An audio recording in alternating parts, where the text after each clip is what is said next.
Now this is how you use Minitab to make a probability plot.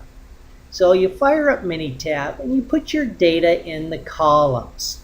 I've already got the data entered in. So you can see if I scroll down, you can see the data. So I basically have two random samples here, and I got from the one random samples in column 1, the other random samples from column 2. Now these are small samples. The one only has 21 data values, the other one has 22. And if it's less than 30, they're considered small samples. And so I really need to make a probability plot to see if it's reasonable to assume that my samples came from a normal population. And this is all we need to do. Go up here, you click on graph.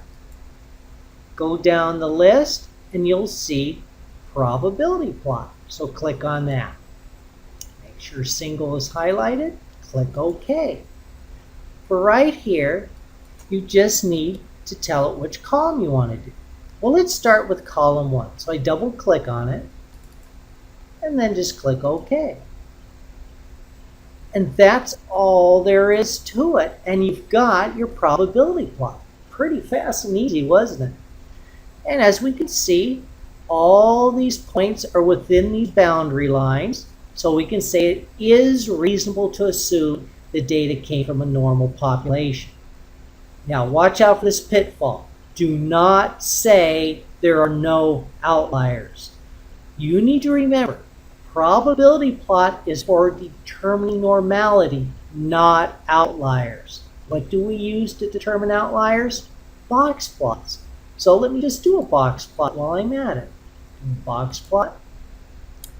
Select simple. And we want to do column 1 again. What I like to do is click on scale and transpose. It's not necessary. I just like to do that. Click OK.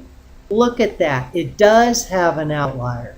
You never would have known that just looking at the probability plot. So it was normal with an outlier. So let's go ahead and close those. I don't need to save them. By the way, if you want to include this in a report you're doing to make it look professional, you could select Edit and then Copy Graph and then paste it in the document. Or you can go to File and select Save Graph As. And you can select these different formats like a JPEG and then save the file somewhere to be imported later. So you have all these options when you're using the Minitab software. I'm going to go ahead and close this. Now let's do the same thing for column 2. We select Graph, and we go to the probability plot.